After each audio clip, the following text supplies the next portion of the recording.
Hey guys, welcome back to my channel Pratham Chopra this side. So a lot of people were asking me to make a video on IBPS PO interview experience or to make a video on IBPS PO interview preparation because I last year I gave the IBPS PO interview. So मैंने बताया था काफ़ी video में, तो लोग पूछ रहे थे कि वीडियो बनाने के लिए मैंने बोला था कि मैं एक बार रिज़ल्ट आ जाए उसके बाद बनाऊंगा। बट रिज़ल्ट तो आप सबको पता है कि क्या सीन है, कि आता है नहीं आता पता नहीं। प्रॉपर वीडियो उसके बाद बनाऊंगा, लेकिन बेसिक बेसिक मैं इस वीडियो के अंदर बता देता हूँ। तो जब मेरा रिज़ल्ट आया लास्ट ईयर मेंस का, तो मैंने तभी ही इंटरव्यू की प्रिपरेशन स्टार्ट करी थी। मैं बताऊं कि 6 जनवरी को रिज़ल्ट आया था और मेरे को लगा कि स्कोर्स आएंगे मेरे भी। मेरे को ये नहीं पता था जो सिलेक्ट हो जाता है उसके बाद में आते हैं। मेरे को लगा था कि स्कोर्स तभी आएंगे, तो मैंने 7 दिन और वेट करा। मैं कहा पहले आ जाए आ जाए आ जाए, तब प्रिपरेशन स्टार्ट करूँगा कि किस हिसाब से करनी है। बट थोड़ा वो मेरा गलत स्टेप हो गया था। आप लोग ऐसा मत करना। तो मैंने फिर जहाँ से स्टार्टिंग करी, मैंने देखी थी बैंकिंग अवेयरनेस किसकी, कपिल काटपाल सर की बैंकिंग अवेयरनेस देखी थी मैंने। उसके अंदर मेरे को बहुत सारी चीज़ें क्लियर हो गई थी। उन्होंने बहुत बेसिक से बताया था, तो मैं वो करता गया करता गया करता गया। फिर मैंने टेलीग्राम पे एक दो ग्रुप ज्वाइन कर रखे थे जो कि आपस में कॉल्स वगैरह करते थे और क्वेश्चंस वगैरह रोज़ रोज़ एक दूसरे से पूछते थे। तो वो जो भी क्वेश्चन पूछते थे ना, मैं उसको अब अलग से रिसर्च करता था और उसके बारे में पढ़ता था। ठीक है, फिर इन सब चीज़ों से मेरा इंटरव्यू होता गया और मेरे को एक फ्रेंड मिल गई थी, ऑनलाइन ही मिल गई थी टेलीग्राम के थ्रू। हम दोनों ने काफ़ी एक दूसरे के मॉक्स लिए। मेरे नंबर कम थे मेंस में, इसलिए मैं सेलेक्ट नहीं हुआ। एंड कॉन्ग्रेचुलेशंस टू हर, वो लास्ट ईयर वो मतलब इस वाले ईयर में ही सिलेक्ट हो चुकी है। तो आप लोग भी ऐसे ही कर सकते हैं कि अपने जो दोस्त लोग हैं उनसे, मतलब दोस्त नहीं है तो किसी ग्रुप में ज्वाइन हो के, या मेरे को कह देना, मैं ग्रुप बना दूंगा। आप लोग उधर मॉक इंटरव्यूज़ करना आपस में, तो ज़्यादा हेल्पफुल रहेगा। तो स्टार्ट कैसे करी थी, कपिल सर की बैंकिंग अवेयरनेस पे करी थी। उसके अंदर क्या पता लगा था कि जितना भी बैंक के बारे में होता है, और अपने इंटरव्यू एक्सपीरियंस से बता रहा हूँ कि ये चीज़ें पूछी जाती हैं। सबसे ज़्यादा जो चीज़ें पूछी जाती हैं, सबसे पहले तो मैं कहूँगा, जो जो याद आ रहा है बताता जाऊँगा। सबसे पहले तो कहूँगा एनपीए बहुत बहुत ज़्यादा पूछा जाता है, बहुत ज़्यादा पूछा जाता है। मान लो कि मैंने 10 बच्चों से पूछा ना, 10 तो उन 10 बच्चों से पूछा था उनका एक्सपीरियंस, तो 4 या 5 बच्चों ने कहा कि भाई एनपीए पूछा है।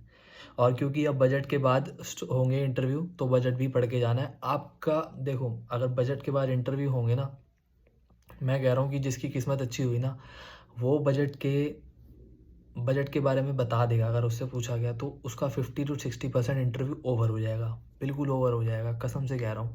क्योंकि वो बहुत चीज़ें पूछते हैं। आप एक चीज़ बताओगे, वो कहेंगे और बताओ और बताओ और बताओ। मेरे साथ हुआ था, मैं बता नहीं पाया था इतना, थोड़ा बहुत बताया था, इसलिए मेरा एंड कर दिया था उन्होंने। अब वो तो आप पढ़ नहीं सकते, तो बैंकिंग अवेयरनेस के अंदर आप सब पढ़ो कि करंट अकाउंट क्या होते हैं, सेविंग अकाउंट क्या होते हैं, ठीक है। और एनपीए वगैरह बता ही दिए मैंने। और चेक्स वगैरह के बारे में पढ़ लो, है ना, कि ब्लैंक चेक, क्रॉस चेक, ये चेक वो चेक। और एटीएम्स वगैरह के बारे में पढ़ लो, कितने टाइप के एटीएम होते हैं, रेड लेबल वगैरह, ऐसे ही रेड कुछ होते हैं भाई, रेड वाइट, हो कुछ दारू वारू मत समझना। तो इसके बारे में पढ़ लो। और हाँ, आप क्या कहते हैं, जो थोड़ी मार्केट वगैरह होती है ना, उनके बारे में भी पढ़ लो। स्टॉक्स, डिबेंचर्स वगैरह के बारे में भी पढ़ लो। ये सब आपको उसके अंदर ही मिल जाएगा। और एक एक्ट वगैरह होते हैं, सरफेसी एक्ट होता है, उसके बारे में पढ़ लेना। उसके और क्या कहते हैं, पीएसएल बहुत ज़रूरी होता है, प्राइवेट सेक्टर लेंडिंग। ये बहुत इंपॉर्टेंट टॉपिक है। एनपीए और पीएसएल बहुत इंपॉर्टेंट टॉपिक है, बहुत ज़्यादा पूछे जाते हैं। मैंने लोगों से पूछा था, खुद अपने एक्सपीरियंस से नहीं बता रहा हूँ एक के, मैंने कम से कम 10-12 लोगों के एक्सपीरियंस से बता रहा हूँ ये बात, क्योंकि मैंने वहीं लोगों से पूछा था। ये चीज़ें पूछी जाती हैं, तो ये चीज़ें आप कवर कर लो। और अपने बारे में तो इंट्रोडक्शन अभी से रट के रखो कि मतलब आपको कोई पूछे ना। फॉर एग्जांपल मैं आपको एक एग्जांपल दे देता हूँ कि अभी भी कोई, मैं इंटरव्यू देने जाता हूँ ना प्राइवेट का, मेरे से कोई पूछता है तो मैं सीधा स्टार्ट करता हूँ, my name is Pratham Chopra, born and bought up in Faridabad, completed my 10th and 12th from CBSE board in 2016-2018 respectively, and in 2019 I started my graduation, pursued BA program from Delhi University. In 2022 I completed my graduation, and after that I started my preparation for IBPS this। फिर उसके बाद आप अपने parents का बता दो, and ठीक है, my father is a business man, my mother is this. And उसके बाद अपने क्या कहते हैं, हॉबीज़ बता दो। स्ट्रेंथ बता दो, वीकनेस बताओ ना बताओ आपकी मर्ज़ी है, क्योंकि वीकनेस से आपसे पूछे जा सकते हैं। हॉबी ज़रूर बताना, हॉबी इसलिए बताना ज़रूरी है क्योंकि मैं बता रहा हूँ, मैंने बताई थी क्रिकेट हॉबी है, ठीक है मेरी। तो उन्होंने मेरे से पूछा कि उस टाइम चल रही थी इंडिया ऑस्ट्रेलिया की सीरीज़, तो उन्होंने मेरे से पूछा कि आपकी हॉबी क्रिकेट है? मैंने कहा हाँ जी। तो कहते अभी कोई सीरीज़ चल रही है, उसका कोई पर्टिकुलर नेम है? मैंने कहा हाँ है, बॉर्डर गवस्कर ट्रॉफ़ी। कहते उसको कौन स्पॉन्सर कर रहा है? उसको स्पॉन्सर कर रहा था मास्टर कार्ड, ठीक है। तो मैंने बोला मास्टर कार्ड स्पॉन्सर कर रहा है। तो वो पूछे मास्टर कार्ड क्या होता है? मैंने कहा ऐसे ऐसे एटीएम होता है, अलग अलग टाइप के होते हैं, रुपए, वीज़ा, मास्टर कार्ड ऐसे। तो वो और पूछने लग गए मेरे से एटीएम्स के बारे में। तो वहाँ चीज़ें कनेक्ट होती जाती है, वो आपके बताई हुई चीज़ों से ही चीज़ें पूछेंगे। और मेरे फ़ादर के बिज़नेस से उन्होंने बहुत कुछ पूछा था कि हमारा जैसे फ़ूड का बिज़नेस है, तो हाँ, अब इनमें और चीज़ें आ जाएँगी क्या-क्या आपको पढ़नी है। फ़ूड का बिज़नेस है, तो कभी-कभार हमारे संडे को ना वेंडरिंग की शॉप लगती है, स्ट्रीट वेंडर्स वाली होती है ना, मतलब कोई वैसे ही दुकान लगती है।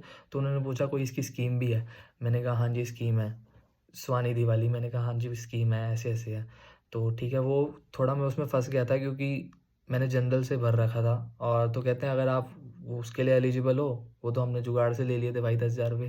तो कहते हैं आप उसके लिए एलिजिबल हो तो आप ईडब्ल्यूएस में आ गए, आपने उससे क्यों नहीं भरा? मैंने कहा मेरे को पता नहीं था। कहता है ऐसे तो हो नहीं सकता कि आपको पता नहीं हो, तो वो चीज़ मेरे लिए गलत हो गई थी। और भी और वो होती है एमएसएमईज़ वाली स्कीम होती है, ठीक है? वो बिज़नेसमैन्स के लिए होती है, वो पूछ सकते हैं आपसे।